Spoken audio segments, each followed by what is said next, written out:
Hey, it's Jordan here with the legend himself, Jimmy Dore.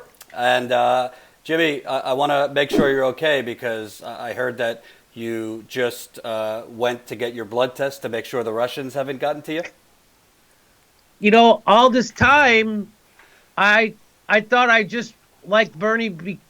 I just wanted single payer health care, but it turns out I'm Putin's body, and that's my favorite new game. Who is Putin's body?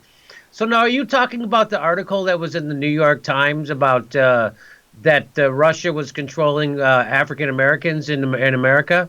Yes, yes. And apparently, Bernie voters all lied to me when they told me why they weren't voting for Hillary Clinton. It was really that they saw a meme where Hillary was the Antichrist.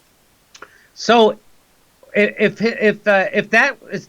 they're so effective. By the way, I have a video on my channel of Congressman Nadler, who's one of the biggest RussiaGate pushers. He equated the Russian hacking of the election to Pearl Harbor, and even Chris Hayes had to laugh at him when he did that. And so he was at a congressional hearing. He had the CEO of Google in front of him, and he asked him, "Now, have you done your investigations into how much Russia had used your platforms?" And he said, "Yes, we have concluded our investigations." And he said, "Can you tell me now how much money that you've ascertained that Russia spent across all your platforms?" And he said, "Well, there was two main advertising hubs that we identified in Russia, and they spent around $4,700 across all of Google's platforms." And he stopped and he goes, "Wait, did you say 4,700? Yes." Boy, I tell you, when RussiaGate conspiracy theory meets reality, it's like metal on metal. Like, what? 47? That's all they spent. That's the Google CEO. So now they come out, and so I thought this would go away. And so now they come out, New York Times come out with this ridiculous article that says Russia was doing a blizzard of activity. A blizzard. What is that? What does a blizzard of activity mean? What is that? Does that mean $4,700? Does it mean $50,000 on Facebook? Half of it spent after the election. What is a blizzard of activity? So again, this is exactly how propaganda works in America. This is how we got into the Iraq War. This is how they got us into Libya. This is how they got us into Syria. This is how they're going to get us into Iran. And the whole establishment goes along with it. Well, what I find I mean, it's beyond dangerous, but also just absurd and hypocritical. So, Neera Tanden and the Hillary crowd, they're connected to correct the record, which is they spend $4,700 on paid trolls in an hour. Yes. And they've gone after Bernie Sanders, Nina Turner, Tulsi Gabbard, myself, you, with memes, paid propaganda, distortions. Yeah, it's not a foreign government, but it's all the same. And these are the people that are basically saying minorities or progressives can't think for themselves. And it's not that they want, like you said, single-payer health care. It's just that they were conned by the boogeyman. They're complicit, only in a different way. Complicit. It's like, what I try to tell people on my show is that what's crazy is what's accepted as a truism. Actually, the opposite is true. Like, for instance, God created man in his own likeness and image. The exact opposite is true. Human beings created a God in their own likeness and image, right? So this whole thing of this Russia conspiracy, it's like the exact opposite is true. Hillary funded the dossier. What was the dossier? The dossier was researched, gotten from a foreign spy, paid for inside the Kremlin. That's where that information came from. That's where he said he got it from, Steele.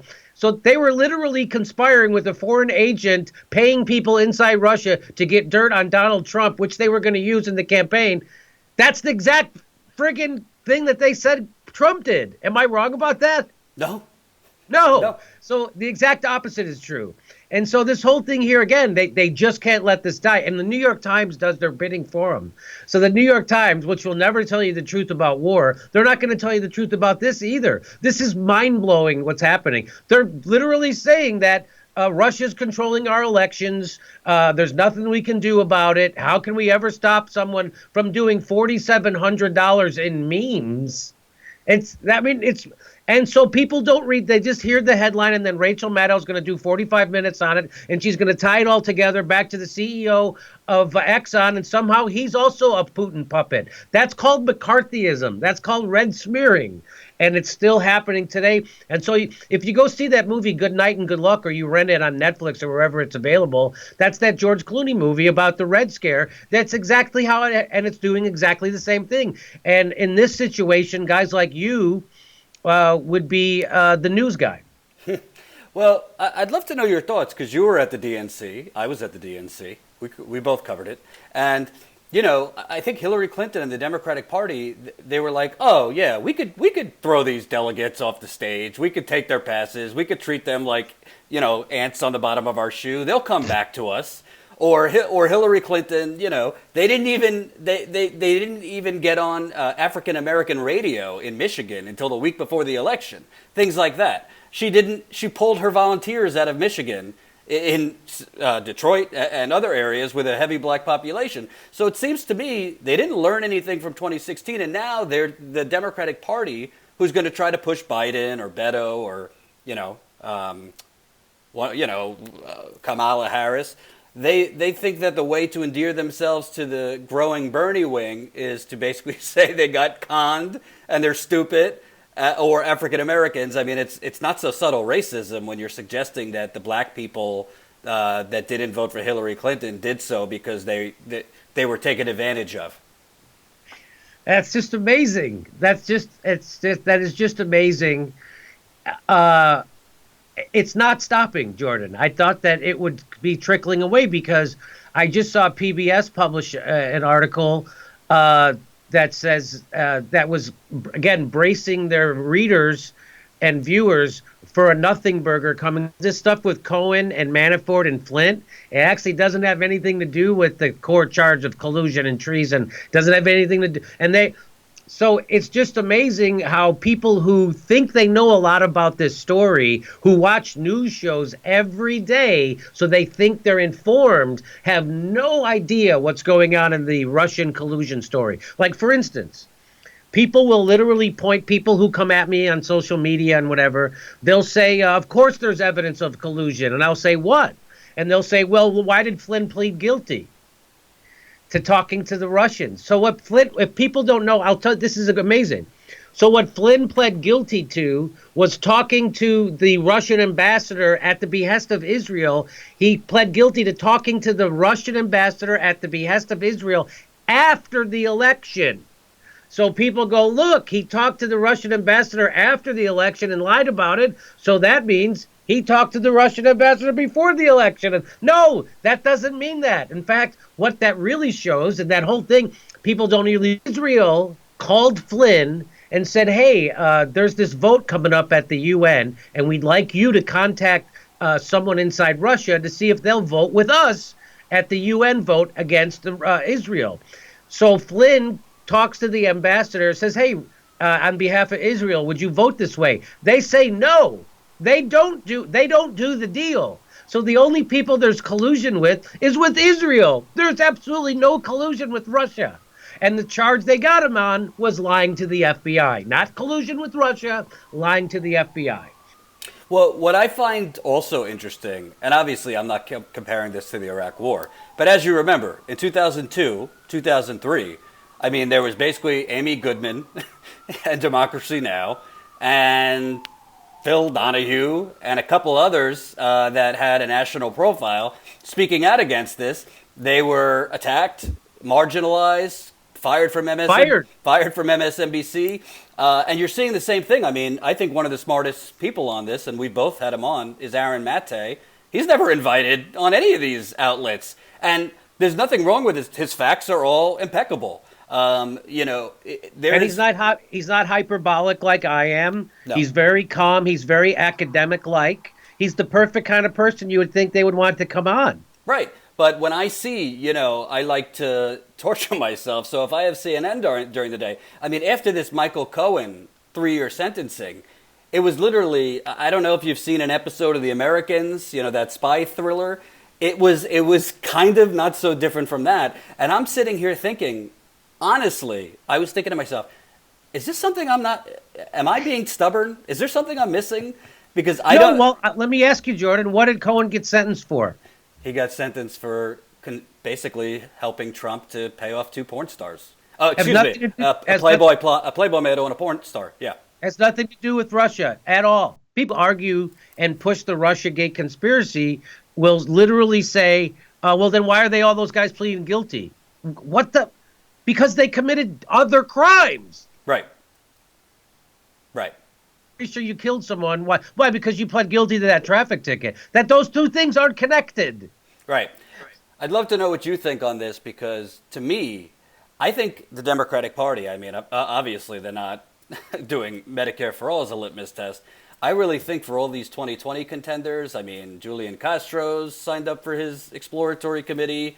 Warren might as well be running already. But I think the Democratic Party is really going to make Russia like its main litmus test, where if you're not fire breathing, if you're not calling for a new Cold War, then, you're just not going to cut it. I mean, obviously, MSNBC, if you want MSNBC's rubber stamp, that's how you're going to have to be. New York Times, all of it. And, whatever Mueller comes out with next, again, I mean, who knows? Maybe he has a smoking gun. I don't think so. But it seems to me that we're not really going to be talking about major issues to take down Trump. We're going to be talking about Russia. Well, what's interesting, Jordan, is the midterm elections, none of the people in Congress ran on Russia. So that was because it's like, oh, really? Nobody gives a crap about it? So this is just what you guys do in Washington, D.C. when you go on the talk shows because you don't want to actually talk about stuff like Medicare for All or the biggest election fraud in the history of our country, which was the 2016 primary. You don't want to talk about the unethical money laundering that was. Remember when George Clooney was doing $360,000 a plate dinners for Hillary Clinton, and he defended it by saying most of that money's going to down ballot. That lied to him, and then he passed that on. No, what was actually happening was very unethical. Is they were taking that money that they told people was going to down ballot races, and they were funneling it to the Hillary Clinton campaign in Brooklyn. So that maybe that's why they want to talk about Russia, because they don't want to talk about that stuff. So it's just mind blowing to me to go live through another one of these propaganda red scares, and it's funny because it makes me think that back in the old days that because like people are pushing it have different reasons why, for instance the media pushes it. Well, it's great ratings. It's great ratings, just like war is great for selling papers. So this RussiaGate, Rachel Maddow was the #1 show in cable. That's all she talks about. So it's great for ratings. It pushes the Democratic Party wants to do it because it takes our eye off the ball of how horrible the Democratic Party is, and that they actually are so horrible and out of touch that they couldn't even beat a political novice game show host. That's how out of touch they are, even with twice the money. Right. So it serves their narrative to do it that way. And then they scare everybody. And again, the liberal class, let's remember we've been taught, the liberal class is there to let you know the parameters of what you're allowed to talk about. Right. So you're allowed to talk about RussiaGate, but only to the severity of how much Russia influenced us, not that maybe there isn't such a thing. You're not allowed to do that. You're not allowed to even present that evidence. In fact, ironically, what I've seen happen is like Aaron Matei, he's sitting there literally debunking a conspiracy theory, and people will say, oh, if you don't buy into this RussiaGate thing, you are a conspiracy. Oh, you're a conspiracy. No, he's literally debunking it. So that's how abused that term has become. And let's remember why that term was invented in the first place.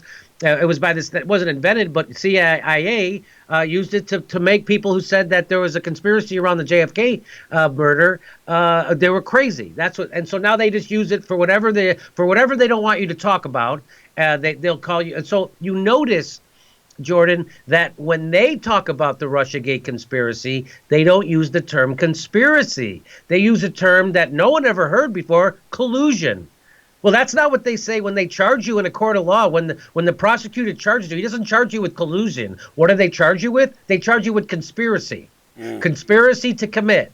That's what everybody gets charged with, but they don't use that term. Why? So that just shows you that they know what they're doing, and it's all propaganda. They're choosing their words in an Orwellian style. They're not saying that Trump is in conspiracy with Russia, because that would make them conspiracy theorists, and they've already tarnished that term. So I'll stop talking. And do you notice that when it was revealed that Hillary Clinton was coordinating with the DNC to rig the 2016 primary, that wasn't collusion, that was just Tuesday.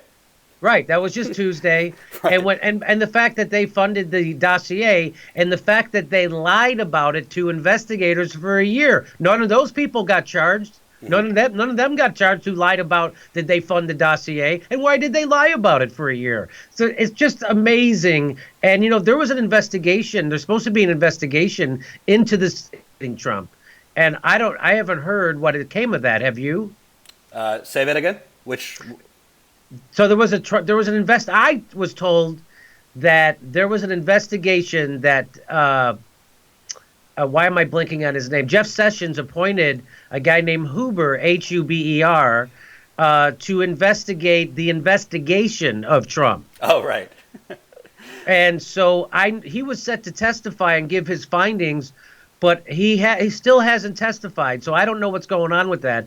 But that would be really because another thing people don't realize is this guy Mueller, who they've now, built up to be a Boy Scout, is actually, a criminal, right? So he criminally lied us into a war, just like all the rest of them.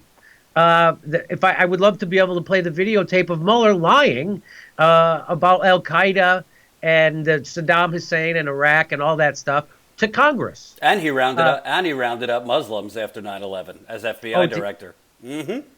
Oh, really? Yeah. So this is their guy. This is the guy that now the liberal class wants to do rallies for. Well, what I find so interesting, and you and I were texting earlier about this, all of these reports, like this New York Times story is based on, quote, the Senate Intelligence Committee. Well, the Senate Intelligence Committee, they're citing a report by a third-party, quote, cybersecurity firm whose founders are ex-NSA workers, ex-State Department workers. There's financial connections from this cybersecurity firm to Bill Clinton's former CIA director.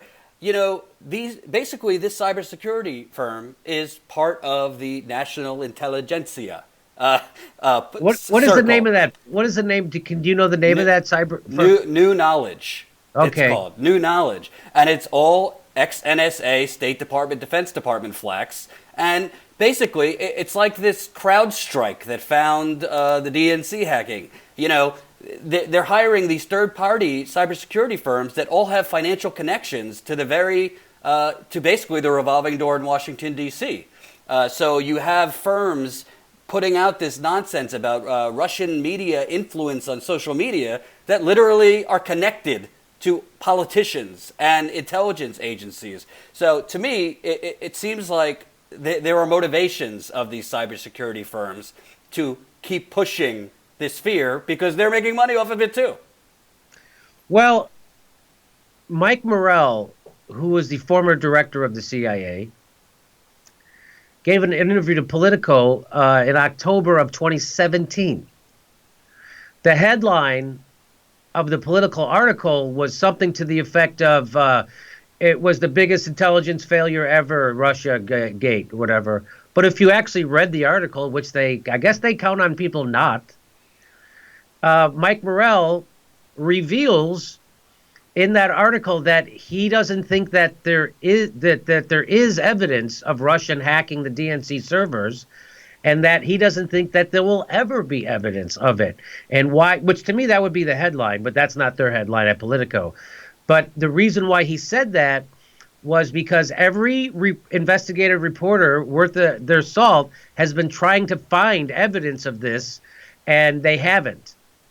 Also, including Bob Woodward. Yes, everybody, including Bob Woodward. So everybody has been trying to find this. They haven't.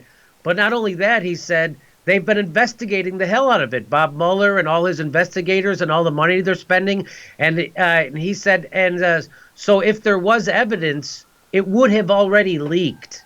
And since it hasn't already leaked, that means there isn't evidence, which probably means there never is going to be any. And he said that in October of 2017. He said that it got printed. No one ever repeated that or highlighted it. It wasn't the headline of the article. I highlighted it. It was the headline of my video I made about it. But that'd be the only place you're going to hear that. So no one even knows that Mike Morrell said that stuff. And here we are. Also, Bill Binney, who, no bigger patriot than Bill Binney, and he was the NSA's top code breaker. He's already broken down on my show and other people's shows that the NSA has a copy of everything that happens on the internet. They have it, right? We live in a surveillance state. It is complete. And so if that hack happened, they would be able to show you that they would have the codes. How they downloaded it, and then when it gets unassembled and then re-put together back where you pick it up. That those bundles, they would have a record of all that, according to Bill Binney, and if they did, they would show it to us, just like Kennedy showed us the top secret photos of Cuba because of the missile crisis. They would show that to us to go, look, this is an attack on our. There's this thing. Here's the spying stuff that Russia. They didn't do that, and another reason why they'll never do that. And will never have evidence, and this is another thing Bill Binney told me, is that they didn't allow the FBI to investigate their servers. They didn't inspect their servers. They had an outside cyber firm, so CrowdStrike do it. CrowdStrike, which has a shady past and is funded by people who are anti-Russian and have been caught lying a bunch of times about things like this in the recent history. So they're the ones who did it. Well, that's not admissible in court. That's not admissible. That breaks the chain of custody.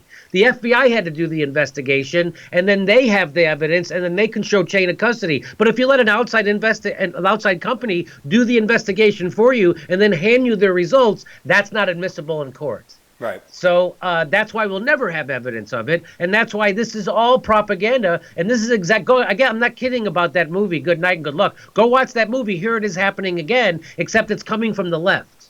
And I want to, real quick, I want to ask you, a lot of people think that like you or I or others are taking on the Democratic Party just for fun and, you know, it's for clicks and all this stuff. Right, but for clicks.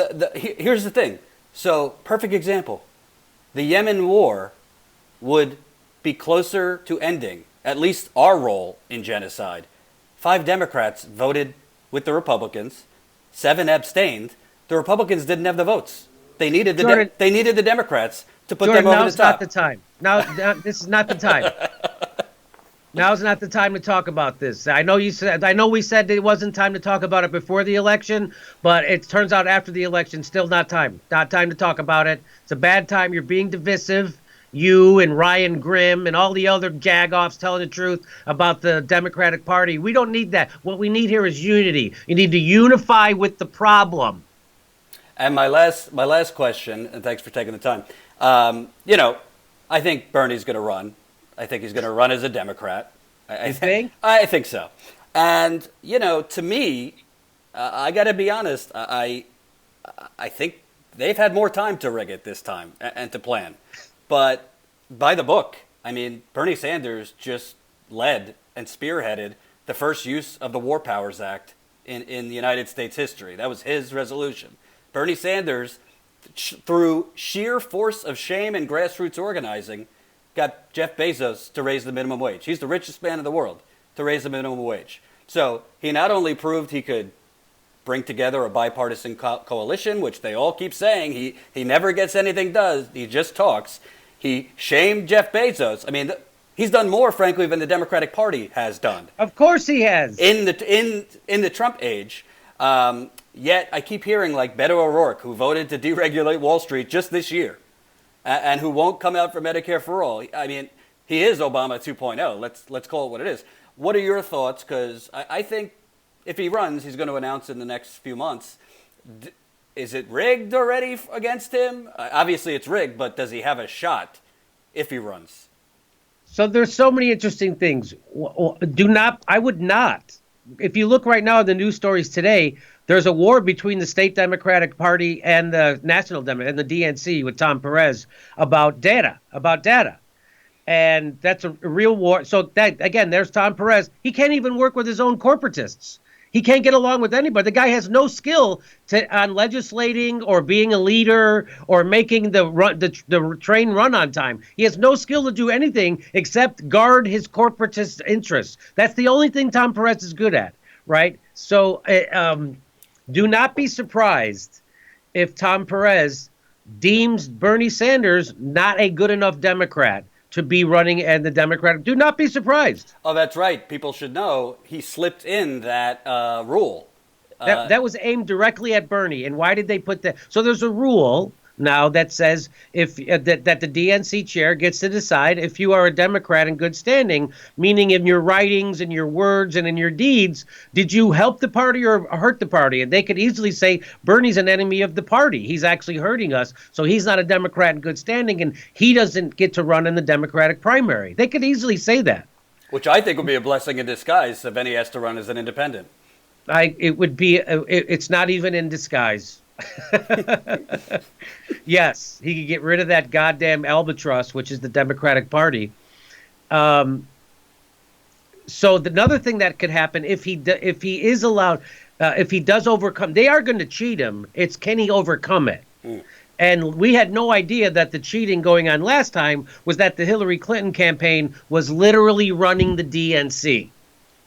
So every piece of communication, every debate schedule that was set, everything went through the Hillary Clinton campaign, not Bernie Sanders. That's how corrupted it was, right? So if he's able to overcome something similar to that, and Tom Perez says, okay, you can run as a Democrat, and he wins, this is exactly what will happen. You will get a third party the next day, and it will be a corporatist party. And just like happened, that's what's going to happen. They're going to say, this isn't our Democratic. We're not this guy. And they will shift, and it will be the new Democrat Party, and they will be corporatists, and they will try to make Bernie seem crazy. And they're like, which is what they're doing right now again. So, so look for that to happen. So if Bernie, because there's no way they're going to work with them. In order for us to get Medicare for all, we're going to have to put on yellow vests and get in the streets and shut shit down. Not like Occupy Wall Street, where they didn't shut shit down. They actually sat politely. What you got to do is be impolite. In 4 weeks, 4 fucking weeks, they got the government to break to 4 of their demands. Like that. 4 weeks, not 4 years, not another election cycle, not enough wait. We have to back Nancy Pelosi, and then I get a committee assignment, and then we hope it gets, and then we got. No, you got to get in the fucking streets, and that's what's gonna have to happen. So I don't think we're gonna find our way through electoral politics because if Bernie Sanders does break through and he does get the nomination, they'll just start a goddamn third party. And my last question, important. I mean, look what happened to Ben Jealous. Look what they didn't support him. No. The Democratic Party didn't support him. You think they're going to support Bernie Sanders? Hell no. And by the way, they would not support Andrew Gillum until he moonwalked away from Medicare for All and started doing fundraisers with Hillary Clinton and Debbie Wasserman Schultz. They weren't supporting him when he was running as a progressive. My last question, very important. What would you prefer from Vladimir Putin to put in your Christmas stocking, rubles or vodka? Who is Putin's body? It's really we'll look back at this and laugh even harder.